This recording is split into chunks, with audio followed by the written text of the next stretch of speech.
안녕하셨습니까, 성도 여러분. 우리는 하나님의 거룩한 시간 안으로 들어왔습니다. 일주일의 삶 가운데 하나님께서 엿새를 우리들에게 허락하시면서 이 거룩한 이 시간, 하나님과 우리와의 만남의 시간이라고 말씀하십니다. 그동안 우리는 에스겔서를 쭉 이렇게 공부해 오면서 에스겔서가 사실 좀 어렵다 여겨지는 책 아니겠습니까? 그러나 우리는 이 에스겔서를 쭉 한번 공부하고 있습니다. 지난 시간에 우리는 절망 중에 있던 이 백성들에게 성전이 회복될 것이라고 하는, 성전이 회복된다고 하는 그런 소망의 기별을 들었습니다. 오늘 우리가 공부할 내용은 성전이 회복될 때 우리 주님께서 우리들에게 몇 가지 요구하시는 것이 있습니다. 오늘 말씀 속에서 우리가 그것을 한번 살펴볼 것입니다. 성령이 나를 들어 데리고 안뜰에 들어가시기로 내가 보니 여호와의 영광이 전에 가득하더라. 에스겔서 43장, 오늘 우리가 공부할 내용의 말씀입니다. 성령께서 에스겔을 들어 데리고 안뜰에 들어가셨다. 여기 안뜰이라고 하는 것은 성전뜰을 얘기하고 있습니다. 그래서 에스겔을 성전 안으로 성령께서 에스겔을 이렇게 인도하셨습니다. 내가 보니 여호와의 영광이 전에 가득하더라. 우리가 공부했듯이 이스라엘 백성들의 범죄와 더불어서 그들의 반역과 더불어서 그들이 성전 안에서 우상을 숭배하고 하나님께서 하지 말라고 하는 일들을 그들이 반복해서 함으로 인해서 하나님의 영광이 그 성전에서 떠나갔습니다. 하나님의 백성들에게 있어서 하나님의 영광이 떠나가는 것은 가장 비극적인 일입니다. 가장 처참한 일입니다. 그런 이 절망 중에 있는 이 백성들에게 하나님께서 이 성전이 회복될 것을 얘기를 하시면서 그 모습을 지금 계시로 에스겔에게 보여주시는 것입니다.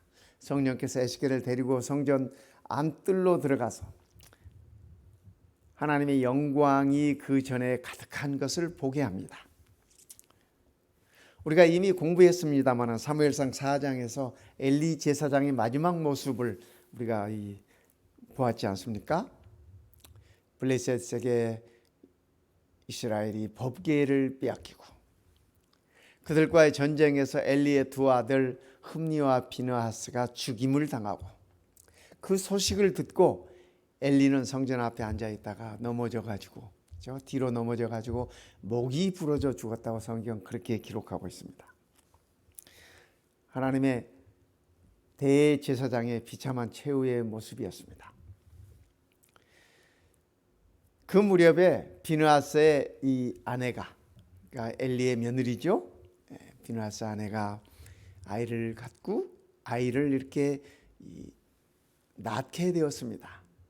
그래서 곁에 있는 사람들이 이 미세스 비느하스에게 축하한다고, 아들이라고 이렇게 얘기를 전합니다. 그때 미세스 비느하스가 하는 말이 이 아들의 이름을 이가봇이라고 짓겠다. 이가봇의 뜻은 영광이 이스라엘에서 떠나갔다. 이 엘리의 며느리의 이 말은 그 당시 상황을, 하나님의 영광이 이스라엘에서 떠나간 그러한 상황을 아주 잘 표현하고 있습니다. 그러면서 이 여인은 생각하는 것입니다. 하나님의 영광이 떠나가 있는 이 이스라엘에서 나의 이 아들이 앞으로 어떻게 살아갈까? 그런 염려가 되는 것입니다. 하나님의 영광이 떠나가고 그의 백성들이 전쟁에 패하고 그의 시아버지도 돌아가시고 그의 두 아들, 그의 남편과 남편과 이 시아주버님도 돌아가시고 다 죽고 난 후에 태어나는 아들이 하나님의 영광이 떠나간 이 세상에서 어찌 살아갈까 하는 처참한 마음으로 그의 아들의 이름을 이가봇이라고 짓습니다. 어쨌든 이스라엘의 역사 가운데 하나님의 영광이 떠날 때마다 생기는 그러한 비참한 절망을 그들은 보았습니다. 에스겔이 전했던 기별도 마찬가지입니다. 유대 왕국과 이스라엘 왕국이 다 이방인들에 의해서 멸망당하고 바벨론으로 이 백성들이 포로로 잡혀가고 그들이 가지고 있었던 쓸만한 것들은 다 빼앗기고 나라 없는 소름 속에 그들은 살 수밖에 없었습니다. 하나님의 심판이 참으로 엄중함을 그들은 느낄 수밖에 없었습니다. 그러나 하나님은 에스겔서를 통해서 그럴지라도 너희에게 소망이 있다. 이 성전은 반드시 회복될 것이다. 그리고 하나님의 영광이 그 성전에 다시 채워지게 될 것이다 라는 것을 지금 계시로 보여주고 계시는 것입니다. 성전에서 내게 하는 말을 내가 듣고 성령께서 그에게 하는 말을 듣고 있을 때 어떤 사람이 내 곁에 서 있더라.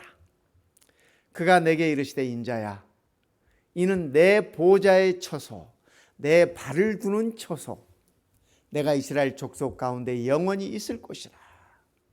성도 여러분, 우리 하나님은 무소부지하신 분입니다. 그렇지 않습니까? 어디에나 계셔요. 하늘에도 계시고 땅에도 계시고 어디에나 계십니다. 그러나 우리가 이 말씀 속에서 한 가지 간과하면 되지 않을 것이 있습니다. 우리 하나님은 그분의 성전을, 그분의 성소를 가리켜서 내 보좌의 처소다, 내 발을 두는 처소다, 그렇게 얘기합니다.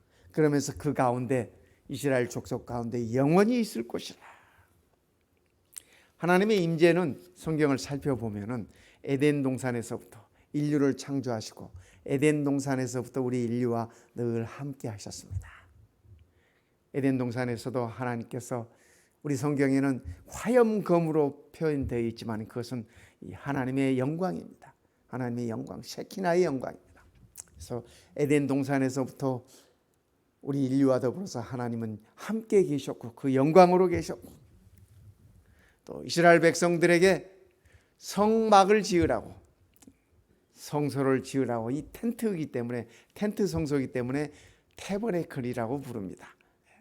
성막을 지으라 하고 거기에 법궤를 두고 하나님의 셰키나의 영광이 늘 그 백성들과 함께 있었습니다.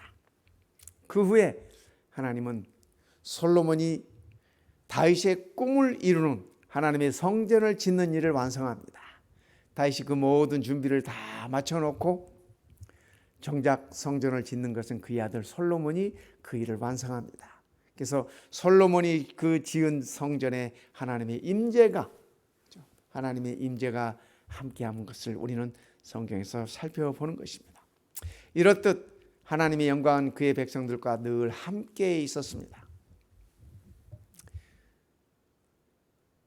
에스겔을 통해서 이스라엘 백성들이 에스겔서의 이 기별을 통해서 반역하고 하나님의 영광이 떠나게 되고 그럴지라도 하나님은 말씀하십니다. 이 영광이 다시 회복될 것이다. 다시 회복될 것이다. 그래서 이 말씀은 유대 왕국의 피지컬한 회복뿐 아니라 장차 메시아를 통해서 영원히 회복될 것을 일러주는 말씀인 것입니다. 그래서 그 약속의 말씀처럼 하나님의 아들이 우리 가운데 성육신하심으로 임마누엘이라는 이름으로 우리 가운데 오심으로 인해서 그의 영광이 우리와 함께 하고 계시는 것입니다. 여호와께서 이와 같이 말씀하시되 하늘은 나의 보좌요 땅은 나의 발판이니 너희가 나를 위하여 무슨 집을 지으랴 내가 안식할 처소가 어디랴. 그렇죠? 우리가 하나님을 위해서 할 수 있는 것이 없어요. 하나님은 무소부지하신 분이고 전지전능하신 분이시고 모든 일을 다 하실 수 있는 분이기 때문에 그렇습니다. 그러나 그럴지라도 하나님께서 그분의 보좌와 그분의 발등상이라고 표현하는 것을 말씀하시면서 이렇게 말씀하십니다. 시편 기자는 우리가 그의 성막에 들어가서 하나님의 성소에 들어가서 그 발등상 앞에서 경배하리로다. 성도 여러분, 안식일에 우리가 주의 전에 나올 때 이런 마음으로 나오십시다. 신약시대에 들어와서 성소는 없어졌습니다. 그러나 하나님의 아들 그리스도께서 십자가에 돌아가심으로 이 땅에 교회를 세우셨습니다. 이 교회는 하나님께서 직접 세우신 공동체입니다. 그래서 신약시대 하나님의 발등상은 그리스도께서 직접 세우신 이 교회라고 하는 사실을 우리가 잊지 말아야 할 것입니다. 우리가 그의 성막에 들어가서, 그의 성전에 들어가서 그 발등상 앞에서 경배하리로다. 오늘 우리들의 마음 또한 이런 마음으로 하나님께 우리가 예배를 드려야 할 것입니다. 여호와여 일어나사 주의 권능의 궤와 함께 하나님의 영광이 늘 함께 했던 그 법궤를 말하는 것입니다. 쉬운 자를 얘기하는 것입니다. 주의 권능의 궤와 함께 평안한 곳으로 들어가소서. 성도 여러분, 하나님의 전에 들어왔을 때 하나님께서 허락하시는 하늘의 평안이 우리 모든 성도들에게 함께 하시고 우리 모든 성도들의 가슴마다 가정마다 함께 하시기를 기원하는 것입니다. 그럴 때 주의 제사장들은 의를 옷 입고 주의 성도들은 즐거이 외칠지어다. 주의 성도들은 즐거이 외칠지어다. 주의 제사장들은 의를 옷 입고, 구약시대의 제사장들이 하나님의 의를 옷 입었지만, 의를 나타내는 그 제사장 옷을 입었지만, 신약시대에 와서는 우리 모두가 다 제사장인 것입니다. 그렇죠? 우리 모두가 다 제사장이고, 그러기에 주의 성도들은 즐거이 외친다는 말씀입니다. 하나님을 찬양하는 말씀. 내일부터 우리 찬양 연습하기로 했지 않습니까? 우리 성도님들 다 함께 하셔서 마음껏 하나님을 찬양하시기 바랍니다. 그동안 우리가 함께 찬양하지 못한 그 소름을 다 날려버리시길 바랍니다. 우리가 성도들은 즐거이 외칠지어다. 하나님을 찬양한다고 하는 바로 그 말씀입니다. 성전이 회복되면서 에스겔서 43장에서 우리 주님께서는 몇 가지를 요구하십니다.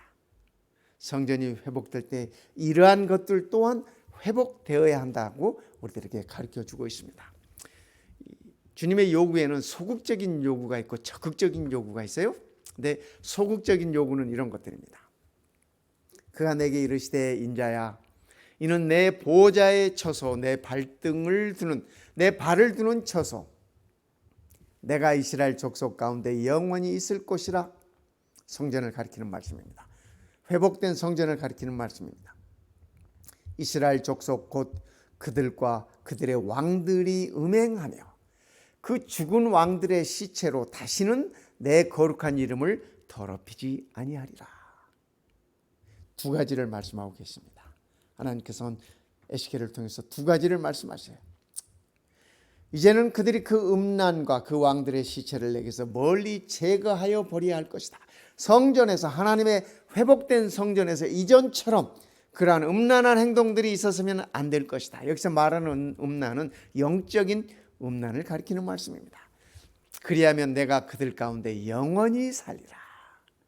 하나님께서 우리와 더불어 영원히 함께 할 수 있는 말씀을 주시면서 음란들을 제거하라고 그렇게 말씀하세요. 음란을 버리라. 즉 우상 숭배를 버리라는 얘기입니다. 영적인 간음을 얘기하고 있는 것입니다. 우상은 이런 것입니다. 하나님께서 우리들에게 선물로 주신 것을, 그렇죠?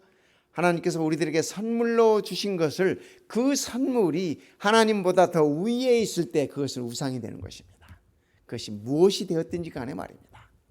성도 여러분, 우리의 삶 속에 하나님께서 내게 선물로 주신 것이 혹여라도 하나님보다 더 귀한 것으로, 하나님보다 더 소중한 것으로 그 위에 있지는 않는지 우리가 한번 살펴보아야 할 것입니다.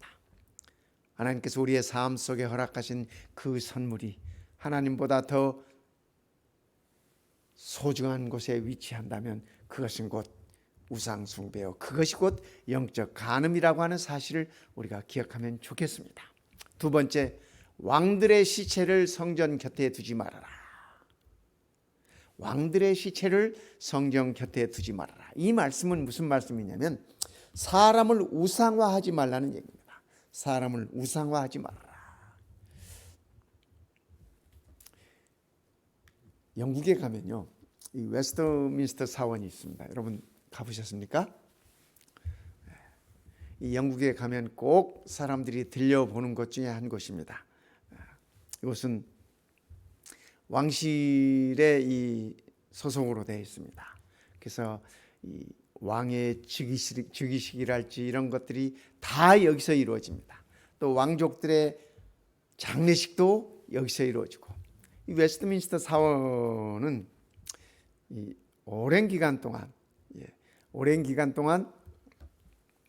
이 역사적으로 이루어져 왔습니다. 오랜 기간 동안.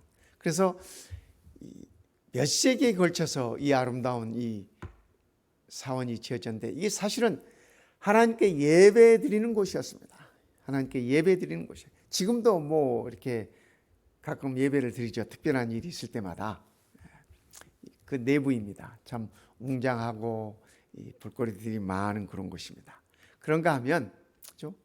이건 공중에서 바라본 웨스트민스터 사원입니다. 참 그 규모가 대단하고 큽니다. 이 안에 이 무덤들이 참 많이 있습니다. 그러니까 영국을 빛냈던 사람들의 이 묘지가 이 안에 있습니다. 그래서 뭐 헨리 7세랄지 엘리자베스 1세 이런 분들 무덤도 다 이 안에 있고, 그 다음에 영국 역사에 있어서 그 각 총리들, 영국 총리들의 무덤이 다 이곳에 있습니다. 근데 처칠은 그가 이곳에 묻히는 걸 원하지 않았습니다. 그의 가족들과 함께 묻히기를 원했기 때문에 이곳에 있지 않고, 처칠은 이 무덤이 없고 이 웨스트민스터 이 사원 안에 이 처치를 기억하라, Remember Church 하는 이런 비문 같은, 그죠? 예. 그런 것만 이렇게 이 돌판이 거기 있습니다. 영국의 유명한 아이작 뉴턴의 묘도 여기 있고, 또 선교에 이렇게 많은 업적을 남겼던 리빙스톤도 이곳에 있습니다. 영국의 유인들, 심지어는 이름을 알지 못하는 2차 대전 때 죽어간 많은 그 무명 용사들의 묘지도 이 사원 안에 있습니다. 언젠가 한번 우리 노무현 대통령도 영국을 방문했을 때 이곳에 헌화하는 모습을 본 기억이 있습니다. 이곳에 핸델의 무덤도 이쪽에 있고, 섹스피어, 영국을 나타내는 모든 분들이 다 이 안에 있습니다. 저는 이 사원을 보면서 그런 생각을 해봅니다.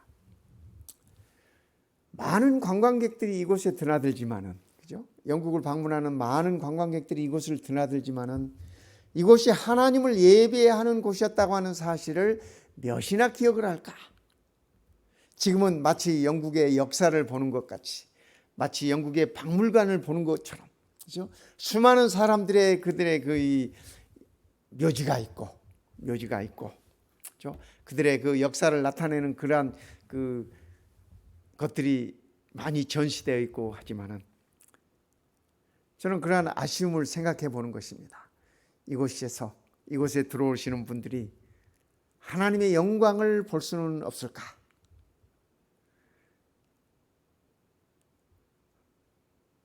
이 성전은 잘 지어놨지만, 오랜 동안 많은 돈을 들여서 잘 지어놨지만 그것에 하나님의 영광은 없는 것은 아닌가, 그런 생각을 해보면서 참 안타까운 생각을 해봅니다. 바티칸도 마찬가지입니다. 성 베드로 성당이라는 것도 바티칸 안에 있지 않습니까? 가보면 마찬가지예요. 거기 베드로의 무덤이 있다고 하는데 그게 진짜인지 가짜인지 그건 모르겠지만, 또 각 시대 그 교황들의 무덤들이 그 안에 다 있습니다. 하나님께서 말씀하십니다. 왕들의 시체를 성전에 두지 말아라. 즉 사람들을 우상화하지 말라고 하는 그런 가르침인 것을 우리는 압니다. 두 번째, 주님의 요구에 적극적인 요구는 이런 말씀이 있습니다. 첫째, 율법을 지키고 순종하라. 율법을 지키고 순종해라. 만일 그들이 자기들이 행한 모든 일을 부끄러워하거든 너는 이 성전의 제도와 구조와 그 출입하는 곳과 그 모든 형상을 보이며 또 그 모든 규례와 그 모든 법도와 그 모든 율례를 알게 하고 그 목전에 그것을 써서 그들로 그 모든 법도와 그 모든 규례를 지켜 행하게 하라. 하나님께서 에스겔을 통해서 주신 메시지는 성전이 회복될 것이다. 그러나 이 회복된 성전이 완전하게 되기 위해서는 이 성전을 찾는 하나님의 백성들이 하나님의 모든 법도와 율례를 규례를 지켜 순종해야 하는 것이 성전이 완성되는 것이라고 그렇게 말씀하고 계십니다. 그래서 하나님께서는 말씀하십니다. 성전이 회복될 때 하나님의 백성들이 하나님의 말씀에 순종하는 그것이 회복되어야 한다는 것을 말씀하고 계십니다. 그래서 우리 주님께서 말씀하십니다. 너희가 율법을 지키고 순종해라. 여기 말하는 율법이라고 하는 것은 십계명뿐만 아니라 하나님께서 말씀하시는 모든 말씀을 가리키는 말씀입니다. 그래서 이 성전 안에서 이루어지는 모든 성전 제도들 이런 것도 잘 숙지하고 그죠? 그대로 순종하라고 하는 말씀인 것입니다. 우리 주님께서 이 땅에서 마지막으로 남겨주신 말씀도 같은 말씀이셨습니다. 내가 너희에게 분부한 모든 것을 가르쳐 지키게 하라. 그렇죠? 우리는 하나님의 제자로서 예수님의 제자로서 가르칠 의무가 있습니다. 그렇죠? 가르칠 의무가 있어요. 그리고 뿐만 아니라 배움을 받는 자들에게 그 가르침을 그들의 삶에 적용해서 순종할 수 있도록 인도하라고 하는 말씀입니다. 그럴 때 내가 세상 끝날까지 너희와 항상 함께 있으리라 하시니라. 그러니까 우리 주님께서 우리와 항상 함께하는 것은 주님의 모든 가르침들을 우리가 함께 가르치고 그리고 그 가르침들을 순종하며 살 수 있도록 리드하라고 하는 말씀입니다. 순종이 없는 삶, 사무엘 선지자를 통하여 말씀하셨지 않습니까? 순종이 제사보다 낫다. 순종이 제사보다 낫다고 하는 그 말씀은 하나님의 말씀을 순종하는 것이 우리가 드리는 예배보다도 더 낫다고 하는 얘기입니다. 왜요? 순종 없는 예배는 참된 예배가 아니기 때문에 그렇습니다. 그래서 여러분, 우리도 하나님의 말씀을 듣고 그 말씀을 순종하는 삶을 살아야 할 것입니다. 말씀을 순종하는 것이 우리가 회복되어야 할 첫 번째 것이라고 주께서 말씀하십니다. 예수께서 대답하여 이르시되 사람이 나를 사랑하면 내 말을 지키리니. 그렇죠? 우리가 가끔 우리 자녀들에게 그런 얘기 하잖아요. 말 좀 들어라. 그렇죠? 말 좀 들어라. 우리 주님께서도 같은 말씀 하시는 것 같아요. 제발 내 말 좀 들어라. 그죠? 너희가 나를 사랑하면 내 말을 지키리니. 지킨다고 하는 이 말씀은 순종한다고 하는 얘기입니다. 내 아버지께서 그를 사랑하실 것이요. 예수님의 말을 지키는 자는, 그죠? 그 말을 듣는 자는 하늘 아버지의 사랑을 받는 것이에요. 아버지께서 그를 사랑하실 것이요. 우리가 그에게 가서 거처를 그와 함께 하리라. 영원히 그와 함께 있겠다고 하는 말씀을 우리 주님께서 이렇게 말씀하신 것입니다. 요한일서 3장에는 이렇게 말씀하십니다. 그의 계명을 지키는 자는 주 안에 거하고 주는 그의 안에 거하시나니. 우리가 그의 계명을 지키면 주께서 우리 안에 거하신다는 말씀입니다. 우리에게 주신 성령으로 말미암아 그가 우리 안에 거하시는 줄을 우리가 아느니라. 성도 여러분, 주께서 내 안에 계심을 우리가 어떻게 알아요? 말씀을 통하여 볼 것 같으면 우리가 계명을 지킬 때, 계명을 지킨다고 하는 말씀은 십계명만을 가리키는 말씀이 아니에요. 주께서 이르신 말씀들을 우리가 순종하며 살 때 주께서 우리 안에 거하시는 것을 우리가 알 수 있다라고 하는 얘기입니다. 우리가 주님 안에 거하고 주님이 우리 안에 거하는 유일한 방법은 말씀을 통해서인 것을 우리는 이 말씀을 통해서 확인할 수 있습니다. 예수께서 그리스도이심을 믿는 자마다 하나님께로부터 난 자니 또한 낳으신 이를 사랑하는 자마다 그에게서 난 자를 사랑하느니라. 우리가 하나님을 사랑하고 그의 계명들을 지킬 때 이로써 우리가 하나님의 자녀를 사랑하는 줄을 아느니라. 하나님을 사랑한다고 했을 때, 그죠? 사랑한다고 했을 때 그의 계명들, 그의 말씀들을 순종하는 것이라고 성경은 우리들에게 분명하게 얘기해 주고 있습니다. 하나님을 사랑하는 것은 이것이니, 한 번 더 확인하십니다. 하나님을 사랑하는 것은 이것이니 우리가 그의 계명들을 지키는 것이라. 그의 계명들은 무거운 것이 아니로다. 사도 요한은 하나님의 계명을 지키는 것이 어렵다고 생각하고 어렵다고 표현하는 하나님의 자녀들을 향하여 그가 이렇게 편지를 씁니다. 하나님의 계명을 지키는 것이 무거운 것이 아니다. 억지로 지키면 무겁죠. 그렇죠? 억지로 지키면 무겁습니다. 그러나 사랑으로 순종하면 그것이 결코 무거운 것이 아님을 우리는 알 수 있습니다. 안식일을 지킨다고 하는 것이, 그렇죠? 안식일에 하나님 앞에 나와서 예배 드린다고 하는 것이 우리의 의무라고 생각하면 그것은 무거운 것이 될 것입니다. 그러나 하나님을 향한 우리의 사랑의 표현이라고 했을 때 그것은 우리들에게 무거운 것이 아니라 오히려 우리의 즐거움이 될 것입니다. 하나님의 말씀을 순종하는 것 또한 그렇습니다. 그렇지 않습니까? 하나님께서 우리에게 명령으로 주신 것들은, 계명으로 주신 것들은 우리들의 축복을 위한 것입니다. 그것은 우리들의 행복을 위한 것입니다. 그러기에 우리가 그 말씀들을 순종할 때 우리는 기쁨을 맛보는 것입니다. 의무라고 생각하면 그것은 우리에게 참으로 힘든 것으로, 무거운 것으로 임하여 올 것입니다. 그러나 그것이 우리의 사랑의 표현이라면, 하나님께서 우리에게 베풀어 주신 사랑에 대한 우리의 반응이라고 하면 그것은 우리들에게 무거운 것이 아니라 가벼운 것이 될 것이며 즐거운 것이 될 것입니다. 우리가 하나님의 시간 안으로 들어온 이것이 참으로 즐거운 것이 되시기를 바라는 것입니다. 하나님께 예배드리는 것, 또 형제들과 나누는 것, 또 주를 위하여 사역하는 것, 이 모든 것들이 무거운 짐이 아니라 하나님을 향한 우리의 반응으로, 하나님을 향한 우리들의 사랑의 표현으로 즐겁고 가벼운 것이 되어야 할 것입니다. 주님의 요구는 율법을 지키고 순종하라고 말씀하십니다. 두 번째는 희생 제사 제도를 확립하라고 말씀합니다. 즉 다른 말로 표현하면 예배를 회복하라는 말씀입니다. 예배를 회복해라. 예배를 확립하라. 여호와 하나님 앞에 바른 예배를 드리라고 하는 말씀입니다. 그가 내게 이르시되 인자야 나 주 여호와가 말하노라.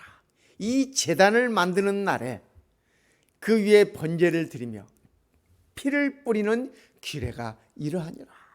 그러면서 제사 제도에 대한 그 규례에 대해서 또 이렇게 설명을 해 주십니다. 성전이 회복되고 제단이 회복되었습니다. 그죠?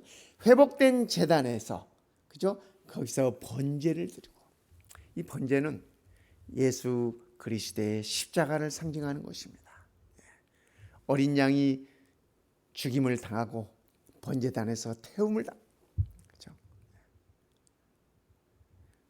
그리스도께서 우리의 죄를 위하여 이 땅에 오셔서 죽임을 당합니다. 우리의 모든 죄를 대속하신 것입니다. 그래서 번제단은 그리스도의 십자가를 나타내는 것입니다. 피를 뿌리는 규례가 이러하니라. 피 뿌림이 없이는 사함이 없습니다. 그렇죠? 우리가 용서받는 것은 오직 그리스도의 피 뿌림을 통해서. 이스라엘 백성들이 애굽에서 그 유월절에 살아남았던 유일한 방법은 문설주에 그 피를 뿌린 것입니다. 피를 바른 것이었습니다. 오늘 우리도 살아남을 수 있는 이 죄 가운데서, 죄된 세상에서 살아남을 수 있는 유일한 방법은 그리스도의 피 뿌림을 우리에게 하는 것입니다.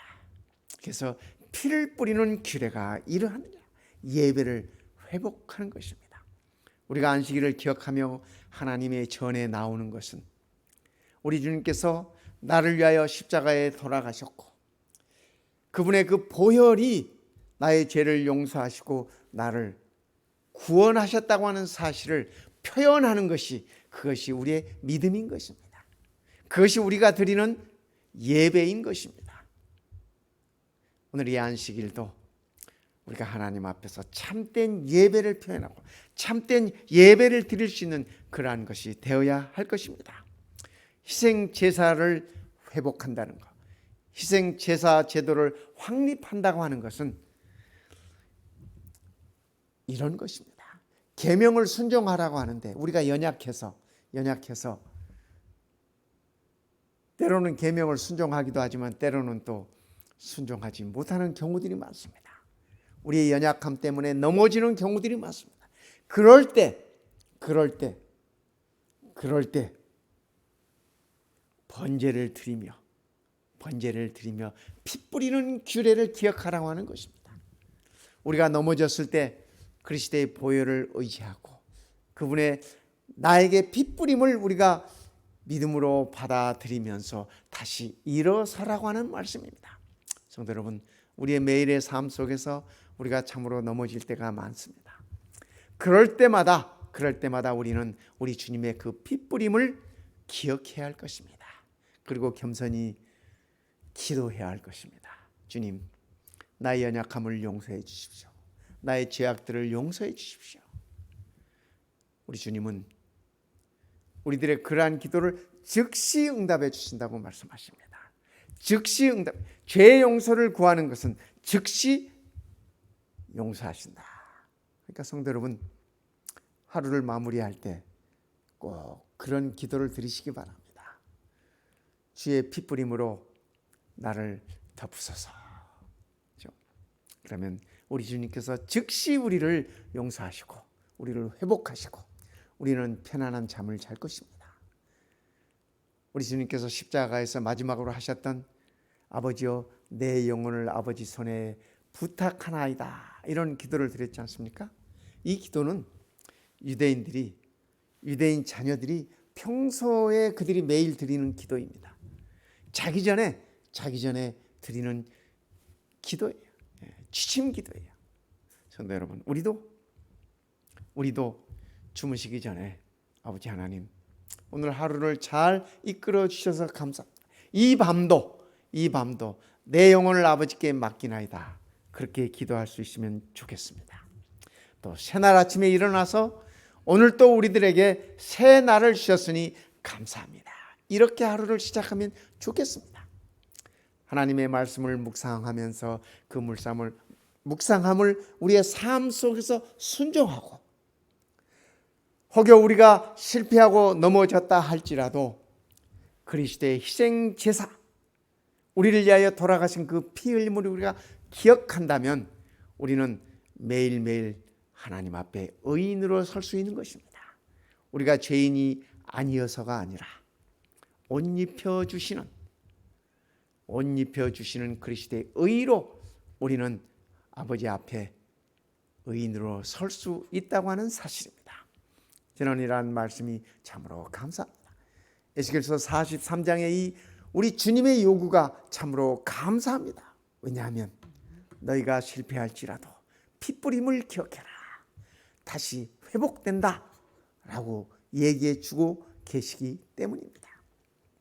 에스겔 34장에 나타난 주님의 요구는 첫째, 우상을 제거하라는 얘기입니다. 하나님께서 우리에게 선물로 주신 것들을 하나님보다 더 위에 놓지 말라는 가르침입니다. 성도 여러분, 우리의 삶 속에 어떤 우상들이 있는지 한번 생각해 보십시다. 깊이 생각해 보십시다. 그래서 혹여라도 어떤 우상이 있다면 우리 주님 말씀하십니다. 그것들을 제거하라. 회복된 성전에서 그러한 것들이 제거되어야 한다라고 우리 주님은 그렇게 요구하고 계십니다. 두 번째, 사람을 우상화하지 말아라. 이 세상에 그 어떤 이도 우리 하나님 앞에는 다 죄인인 것입니다. 그러기에 우리가 하나님 앞에 겸손히 나아가고 오직 그리스도의 핏뿌림만을 의지하면서 우리가 나아가야 할 것입니다. 세 번째, 우리 주님은 말씀하십니다. 하나님의 말씀을 지키고 순종하라. 오늘 우리의 삶 속에 하나님의 말씀을 기억하고 또 순종하는 삶이 되기를 바라는 것입니다. 그렇게 하다가 혹여 우리가 실패한다면 주님은 말씀하십니다. 주님 앞에 용서받고 주님과의 바른 관계를 확립하라고 말씀하십니다. 에스겔 34장의 가르침의 내용은 바로 이 네 가지입니다. 우리 주님께서 회복된 성전에서 이런 것들이 회복되어야 한다고 이렇게 가르쳐주고 계시는 것입니다. 성도 여러분, 오늘 이 안식일이 이러한 것들이 회복되는 안식일이었으면 좋겠습니다. 그래서 우리가 내일 아침 하나님의 영광이 가득한 주의 전에 나올 때 이러한 모습으로 하나님 앞에 나올 수 있으면 참으로 좋겠습니다.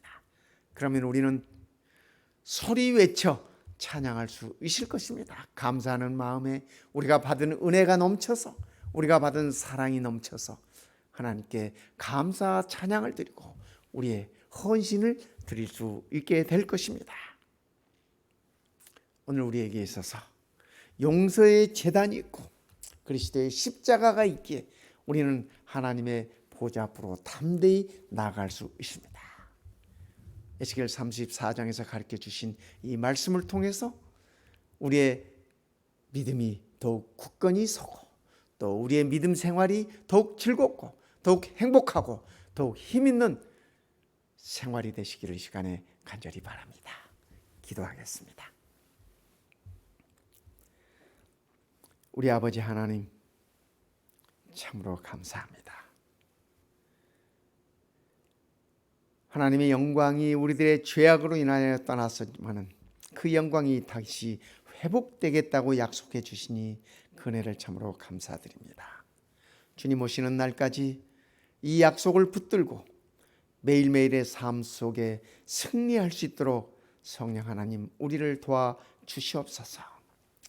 말씀을 듣고 말씀 속에서 순종하면서 무거운 것이 아니라 의무가 아니라 즐거움으로 주님을 섬기고 또 아버지 하나님께 예배하는 우리 모두 되도록 축복하여 주시옵소서. 오늘 이 안식일이 그 어느 어떤 안식일보다 가장 행복한 안식일 되게 하시고 우리 주님의 피를 통하여 그 보혈을 통하여 아버지 하나님과 바른 관계 속에 의로운 자로 담대하게 설 수 있는 우리 모두 되도록 은혜를 허락하여 주시옵소서. 우리 주님 예수님의 이름으로 감사하며 기도드립니다. 아멘.